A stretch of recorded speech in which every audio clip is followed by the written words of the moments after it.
And what is up, everybody? Jeremy here, excited to bring you this after 2,000 hours played personal review of Starfield. Yes, let's get it out there right before Shattered Space. It's been a while.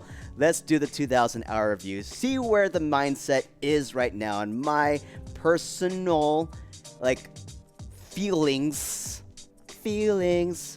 of Starfield at this time before we go into Shattered Space, because I'm kind of going into Shattered Space kind of completely blind, and I want to show you where I'm at and put it out there.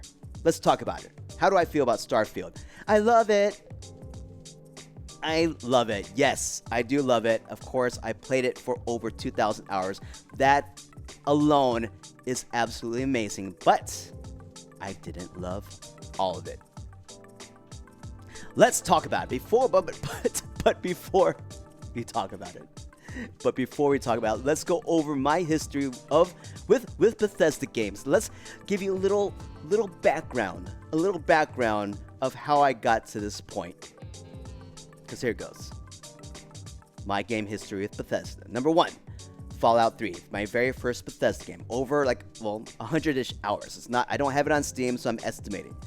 About 100-ish hours. I finished the campaign. I played it multiple times. Tried out different character types or character builds, and also different stories, because decisions mattered there in that game.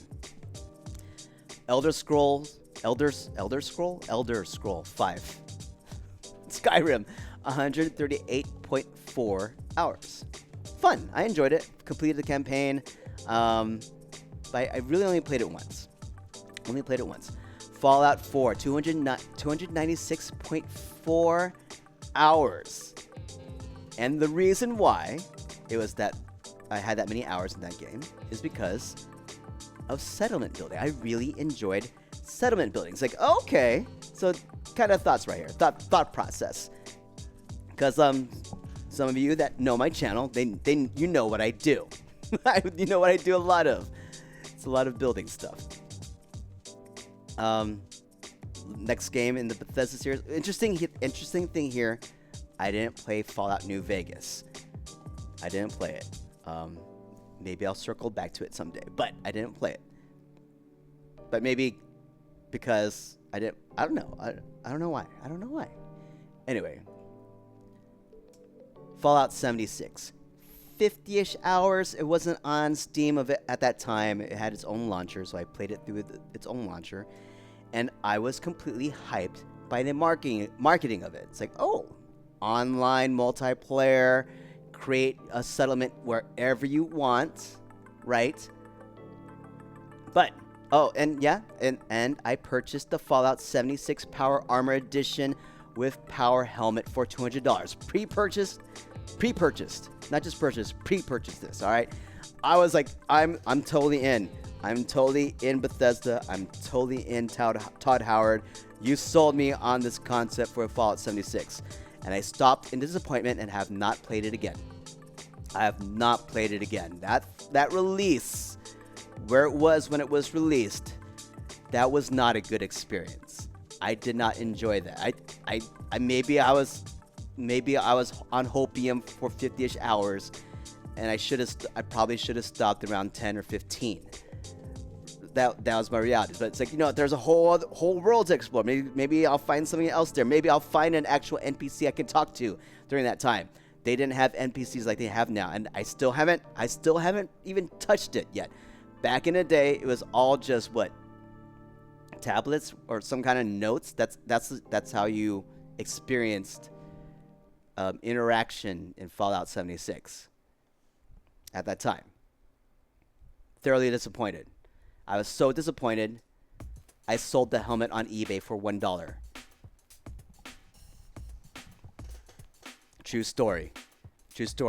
I double checked because I know I put it on eBay. I started bidding at $1, and it only sold for $1. That's what it sold it for, dude. There it is. I was I was so happy when I opened up the box for the first time. I put the helmet on. I took a picture of myself. I took a selfie of me in the helmet, and there's the Power Armor Edition. It had the one disappointing factor in this as well is that the canvas tech duffel bag was not a canvas duffel bag. It was some kind of nylon thing. All right, and that box was huge. That box was so huge, it took up so much space. It's like, and that's the, I want this out of here. I want it out. I don't want it. I don't want to see it. It represents something that I didn't have a good experience with. I'm just like going through the memories in my mind now, but it was not fun. I didn't enjoy it. So for me at the time, my trust with Bethesda was broken, completely broken. That was it. No more. So my initial opinion of the lead up to Starfield. Not going to fall for the marketing. Nope, not going to do it. I'm not going to pre-purchase. I was going to see what the reaction was before purchasing. That's how I was going to go. That was I'm not going to be an early adopter. I'm going to let people play it for maybe a month or something and then make a decision. Until I'm going to lower the music of the volume. Until you can even build your own spaceships.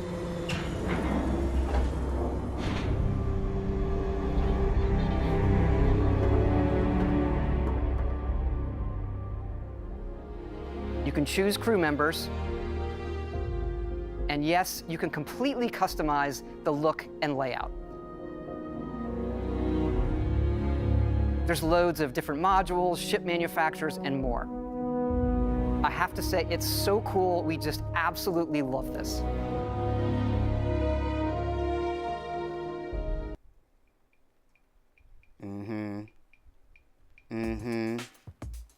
So my reaction after the 15-minute gameplay reveal, that video, all right, take my money now.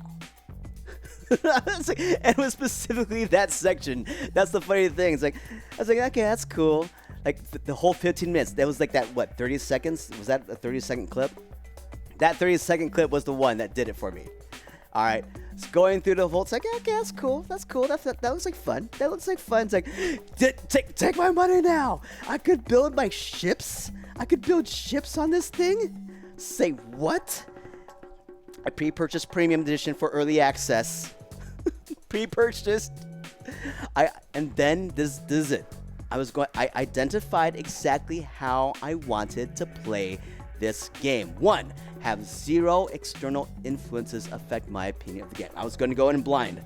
I wasn't going to look at any reviews on day 1 or whatever. I'm not going to look up anything. Not going to look up what. Yeah, I'm going in. And I'm going in blind. Nothing. I'm going to have like what do you call those things? Tunnel vision. Nothing. This is me experiencing the game the way I want to, and I'm going to form my own opinion on it. All right. Part 2.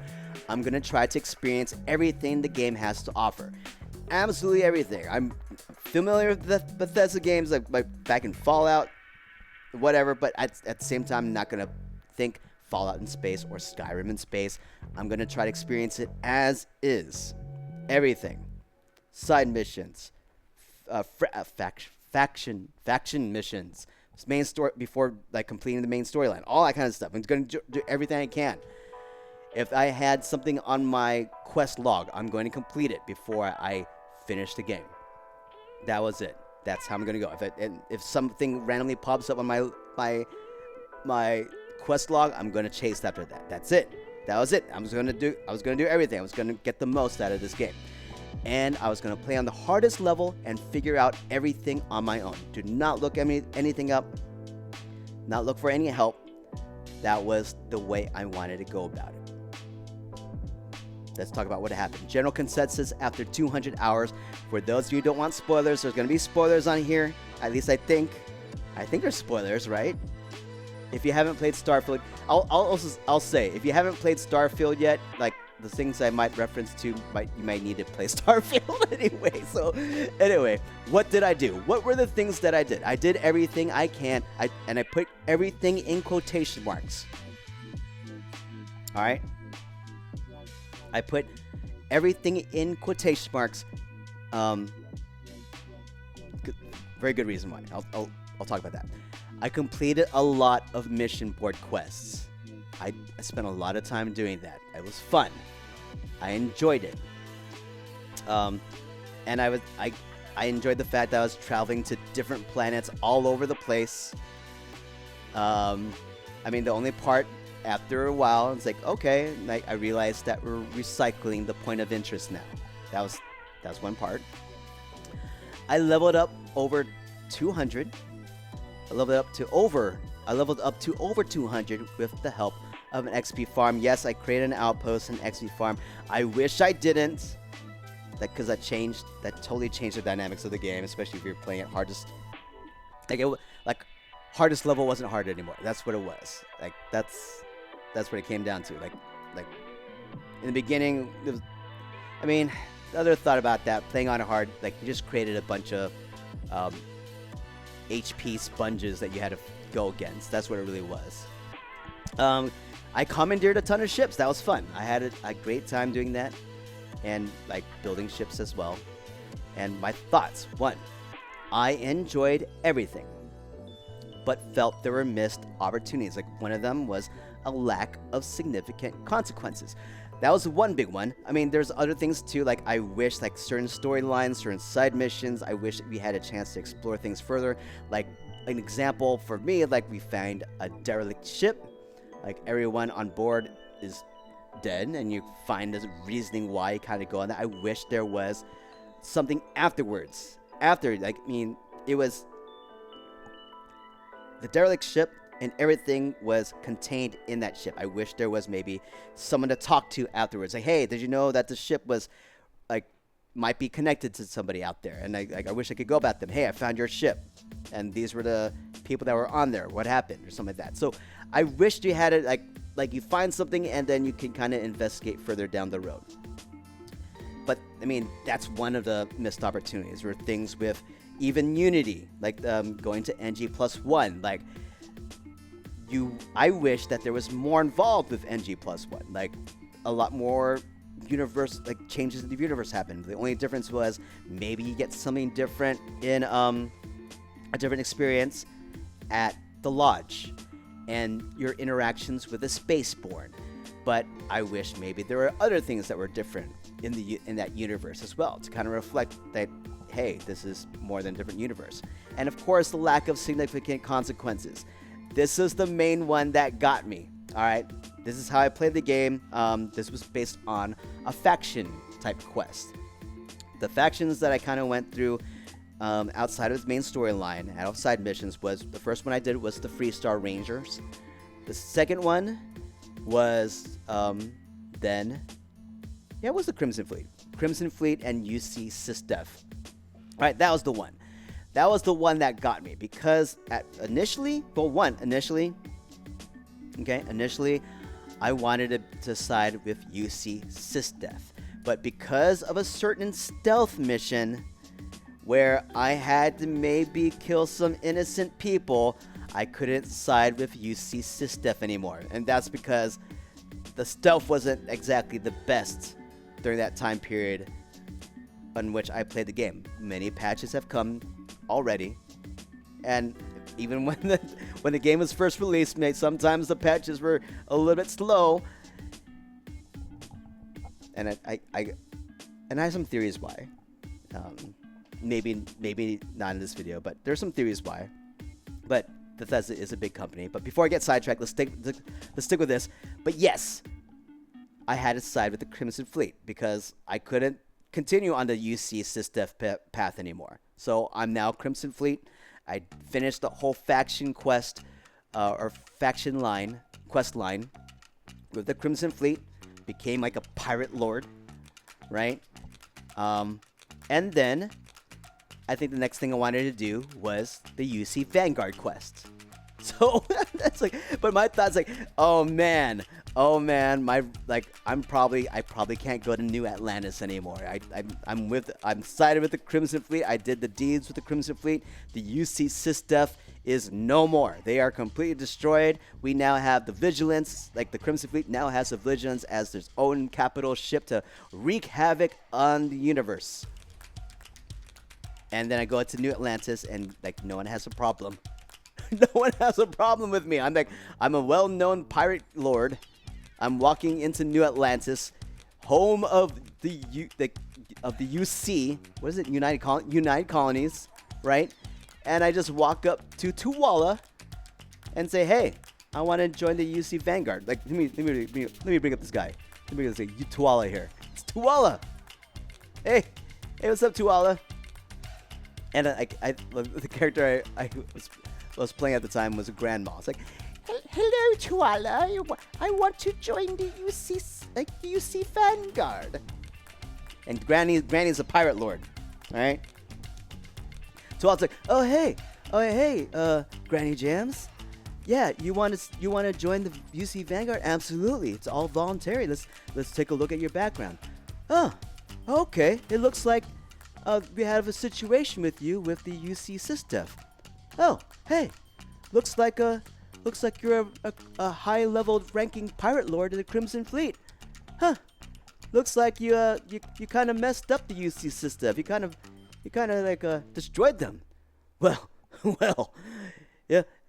If you say you're sorry, then I guess you can just join the UC Vanguard." It's like, oh, Tuwala, yes, I'm sorry. It's like, all right then, let's have you join the UC Vanguard. And that was it. There's no consequence there. That was the part that got me. That was the big part that got me. It's like, oh. It's like, oh, it doesn't matter. It doesn't really matter. I mean, yes, were there some parts in the game that had consequences? Yeah, like you had a choice, but you had to choose between a certain companion in your group if you love Constellation. There were some other quests down the line where you have an opportunity to have another companion or crew member on your ship, or you get something else, maybe some armor or something like that.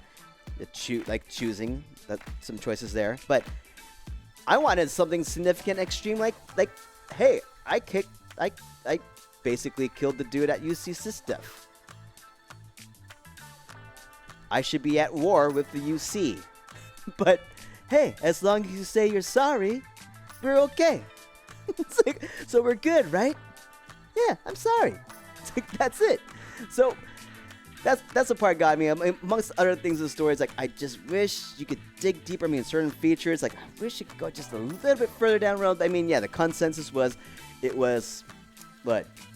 Shallow, right? A huge shallow pool versus something that goes deep. So, like, very fair. Very fair. I mean, especially if you're implementing this idea of having new game pluses, NG plus, whatever, like your space where you can experience the game in a different way, then I would love to have more extreme consequences happen so that I can have more value in going into those NG plus games. So yeah, I think that was the big thing. That was the big thing for me. I enjoyed everything, but man, I just wish we could go a little bit further, like, and take care, or like go beyond these missed opportunities. Bugs in the game.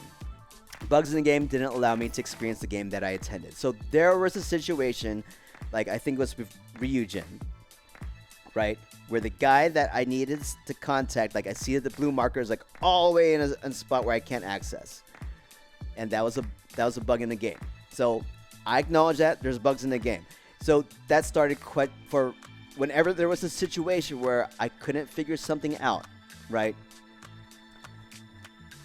I questioned was if this was a bug or if the problem was me as a player, that I couldn't figure it out.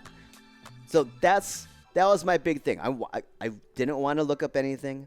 I wanted to be the control and master of this game. But because bugs like that did exist, I had to look things up, and then maybe spoiled some few things that I didn't want to see. Like the whole XP farm, like I would not have figured out how to do an XP farm if I didn't have to look up a bug. And then I saw an XP farm thing, whatever. And it's like, oh, well, that sounds like fun. Let me try that out. So that was, I mean, I think the XP farm was the only piece that I'd say I wish I didn't do. And that the reason why I came up with the idea to do an XP farm was because I tried to figure out if something was a bug or not. That's what it came down to. I had to look something up. And of course, if you look something up on the internet regarding Starfield or anything, you might see other things along the way. So you can't have like a filter that way. But yes, that's the way that I wanted to experience the game. And I couldn't do that because I didn't know if it was me or if it was a bug. Poor optimization of my laptop. Back in early on, when like the early few months, I think this was solved in November, December-ish. I'll figure that out. But I mean, of course I could play it on my home system here, but when I was away and I wanted to play it on my laptop, the issue was the game was sucking up all my CPU resources, and it wasn't using my game or my graphics card at all. And I tried to figure out any way around it or see if I could figure this out. Nothing. And it wasn't until they provided the fix where I was able to play it regularly on my laptop without any issues. So that was the big thing, and those were my the big other thoughts, or my main thoughts that I had about that game after 200 hours. And overall, this is the big one, and I still kind of feel like it is today. Overall, it felt like I felt like the game was in early access. This is something you would experience in an early access game. And I feel like maybe, like, knowing the patches right now, like, and knowing that Shattered Space is going to be released, I still feel like it's going to be I still feel like it'll feel like an early access game even beyond that. They're still going to be adding more things, adding more features, and this is, you can argue both directions. Like, well, I mean, we've seen games that have been released and they've been fixing it up along the way. Like, the biggest example was, what was it? Another space game. I can't remember the name off the top of my head, but you know what I'm talking about. You know what I'm talking about. You know. I'm going to try to look it up. Space sci-fi games. It's like, what was it called? No Man's Sky. No Man's Sky. Right. And like even like Fallout 76, I hear that it's a lot better. I mean, of course. But it's like releasing a game, calling it a completed game, but there's a lot of issues with it. And it feels like early access. It feels like early access. Like this was it's like this is where Baldur's Gate was before they released it, right? They had a lot of years of early access. I mean, I feel like we're going through an early access process. So yes, that's my general consensus. What did I do after the 200 hours? Well, first things. The first other things that I tried, right? After completing the game, going through Unity for the first time, I actually loaded up another save, like a save before I went to Unity, and did these other things. One of the things I worked on was, hey, I'm gonna try scanning all the planets, all the biomes, all things organic and inorganic. Go through that process, but do it for every single system in Starfield. That didn't last very long. It's like trying to find like some random animal, some alien life form, and scan it. It's like so it's like I think after like maybe 5 systems, I was like, I mean, I think it was like maybe 5 or 10% all the way through. I mean, I saw an article of someone who did it. It took them 200 hours to go through every single system. So I was like, okay, let me try this out. Didn't like it. That was not for me. Speed run through to NG plus 10. All right, so this was another idea. It's like, all right, I created a brand new character. I was going to just speed run this character all the way through to NG plus 10 because just max all the Starborn powers, right? And one of the ideas I had with this guy was I was going to change his look every NG plus. With like just change the look, change the character type, give him a different attitude, different like whatever. That was the time when the only thing could really change was the look, right? Like that, and at that time I felt like, man, I really wish I could change the traits and experience different things with the character, which is now available. Like I said, it feels like we're in early access. But yeah, so that was the intention, and I was just gonna go through every single NG plus, just rush through the main storyline, go through all, go through, go to all the temples, not do any of the faction quests, right? And maybe in NG7, maybe I'll try to do a faction quest, but get a different result. That's what it is. Or try like having a different romance with a different companion, like see what those stories were like. So that maybe those are the other things I might have experienced through different NG plus things. So I kind of experienced that, and then I think NG7 I started going through the different factions or different faction results and different romances, and I think I did the same thing for NG plus 10 or NG plus 8, and maybe it was 6, 7, 8. I don't know. It was a while ago, but that was going through. But yeah, every single speed run that if I was just blasting through NG plus, a set of NG plus or an NG plus, well, yeah, whatever, it took about 2 hours, and that felt like a grind. Oh man, there's not much enjoyment there. That felt like a grind, a complete grind. So I didn't enjoy that. And then what did I fall on to, like, what's my YouTube channel known for most part? Well, I built ships. And that went on from like November all the way till June. Like November, like mid-October 2023 till June 2012. Because what happened in June? Was it June? It was June, right? Creation Kit. Was it late May or June? I think it was June, right? Hold on. When was the Starfield Creation Kit released? I'm like double checking my stuff. Okay, there's no real date on here. June 9. Yeah, that's right. June 9. June 9, 2024. So yeah, then I kind of started just playing around the creation kit. I had my fun there, created my first creation, created tutorials as well. I created a kiosk, cheat, focus that was my intention. Focus on Xbox players, because like Xbox players didn't have console codes. So I wanted to create something that, hey, because like for me, for building ships, like if I needed more like credits, I just put it in a console code. And I want to have that available for Xbox players. So there's a lot of things in there too, like in terms of building for outposts or whatever like that. That's available too. And I also realized in that, just based on who downloads creations off the creation kit, off the creation club, there's a lot more Xbox players than PC players. I thought that was really interesting. And then right now, I mean, I kind of came back for a little bit. Like July was really busy for me, so I kind of stopped playing in July and creating for July. I came back, because like I was burned out for sure. I came back for a little bit, and then I got busy again. Life happened again.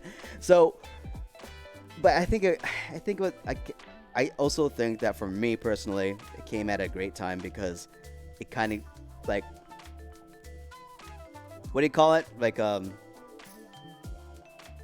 of gives me not just time out, but what is it? Clears the palette type of thing, right? Like, kind of clears the palette before I go into shared space, so then I can kind of go in, because I want to start all over. I want to start at level 1. I'm going to create a new character. I'm probably going to live stream it. I'm going to live stream this time. Live stream it. Start with a brand new character, and experience that, because I know that with all these new patches that are coming out, they changed a lot of things for the creation kit too. So I feel like I want to experience Shattered Space before I create more with the creation kit. So that's where I want to. It's like I feel like the timing kind of worked out for me, where I did get busy with other independent contractor type jobs, and that allows me time to just step away, kind of go in with a brand new view. All right, this is what's new with Starfield. This is the current state of Starfield. How do I like it? So that's how I'm feeling. Thoughts on how others felt. Game engine. Yes, it's an older game engine. And I think I understood theories of why they're sticking with the game engine. I think the funny comment was, "Hey, it's the brand new old game. It's the brand new old game because of the game engine." I think there's 250 people working on Starfield and these types of Bethesda type games. And I think it comes down to asset management, right? Like, I remember working, like, one of the jobs I worked before is like this company could not, like, way back, they were using Internet Explorer 8. And at that time, we're at Internet Explorer 11. Like, that was the latest version.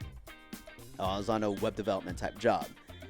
And the issue was, like, if we were trying to create a website based on modern technology during that time, well, then there's new coding and new practices, right? But Windows Internet Explorer 8 was not able to handle this new type of code.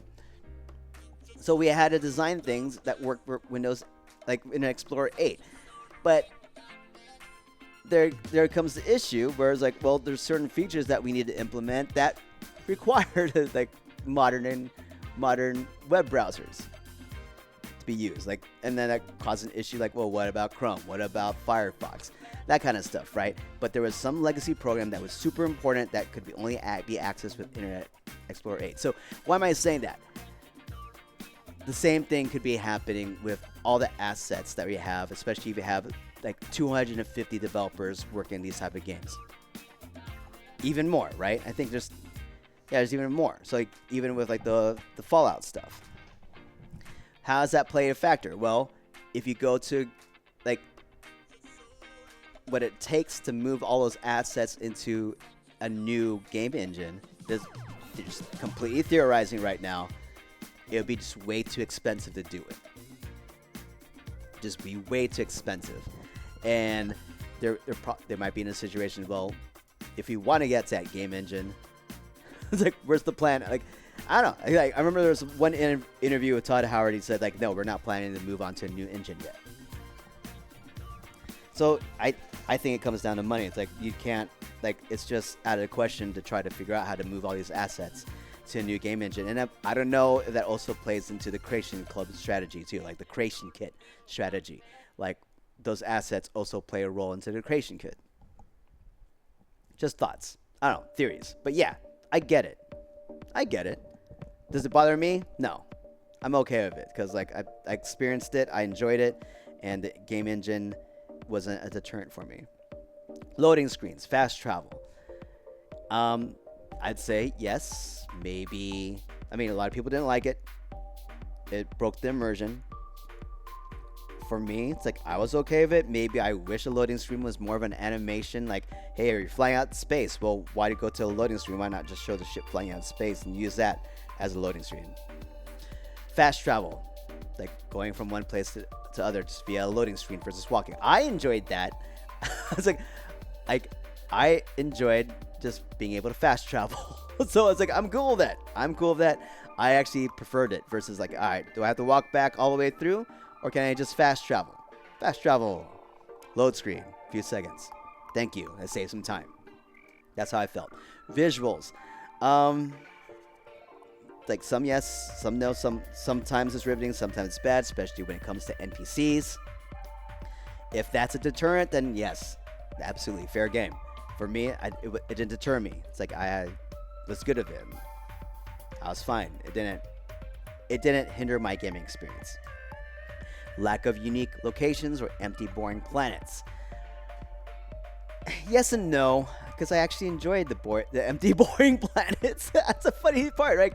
The point of interest were not interesting to me. I was more enthralled with the empty, boring planets. The geography, not geography. Is that what we call it? Yeah, geography, right? The land. Why am I thinking maps right now? Geography. Well, anyway, but yeah, the natural formations of rocks and stuff. It's like I don't know. In my imagination, like when I thought, it's like, man, like this would be really incredible if it was real life. It's like I was like in that mindset. It's like, oh wow, this is incredible. I love it. So I actually enjoyed checking out the empty, boring planets, the landscapes in there, the certain views. Like I had a good time just like checking out these different planets. But yeah, at the same time, I get it. People want to see more interactions with people. Yeah, like in real life, I guess. Marketing misrepresented expectations. I think that's what a lot comes down to. It's like you're saying this is the next best, or this is the next gen game, and you're still using an old game engine. It's like, all right. So the managing expectations, the PR side. I think I like if the company wasn't Bethesda, would you be thinking of it differently? Or if it was like an indie company and they're saying, well, I don't know, maybe I don't know, but like, yeah, and that's how I felt about Fallout 76. Let's go through like all the repressed memories in my head on Fallout 76. I get it. That makes sense. But hey, you know, how do I feel about this now? It's not going to meet everyone's expectations. Starfield, to me, reaches a niche market. That's how I feel about it right now. Is that how I feel about it? Yeah, I think that's the best way for me to think about it.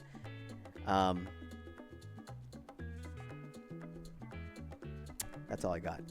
It's like I'm thinking in my head. Is that really how I feel? That's how I feel. So there it is, everybody. I think that's it. I mean, from my standpoint, when someone comments on my channel or whatever, or sends me a message like, this game is like this game is like this. Like I get it. That's a fair statement, and I realize that you have preferences, and I feel like that's what it comes down to. Like, would you prefer a game like this or not? And that's what it comes down to, right? How you enjoy something. I played this game for over 2,000 hours. I think I got my money's worth. I think I got my money's worth over playing over 2,000 hours. It's the most played game ever. It's the game I've played the most. So that's it. I can't say anything. Yeah, I can't really say anything beyond that, but I still play the game, and I'm planning to play the game more. Now that I feel like I have more time. Let's see. Like that's the life of an independent contractor as well. It's like sometimes like your schedule is overloaded, sometimes it's balanced, sometimes you need to find more things. And life is life. But anyway, looking forward to Shattered Space, everybody. Coming out soon. Or coming out like tomorrow? Tomorrow, I plan to live stream me playing it at level 1. If you're interested, I haven't live streamed the game like for a long time, so I'm excited about doing it. But anyway, hope you enjoyed this video, everybody. If you have any questions for me, please let me know. But yeah, don't forget, once again, if you like this video, don't forget to subscribe to our YouTube channel. Everything does help out. But yes, guys, thank you so much for all love and support as always. We'll see you all next time. Peace out. And stay in our hearts as well. Without you, we just wouldn't be doing what we're doing. So thank you. See you again real soon, guys. Peace.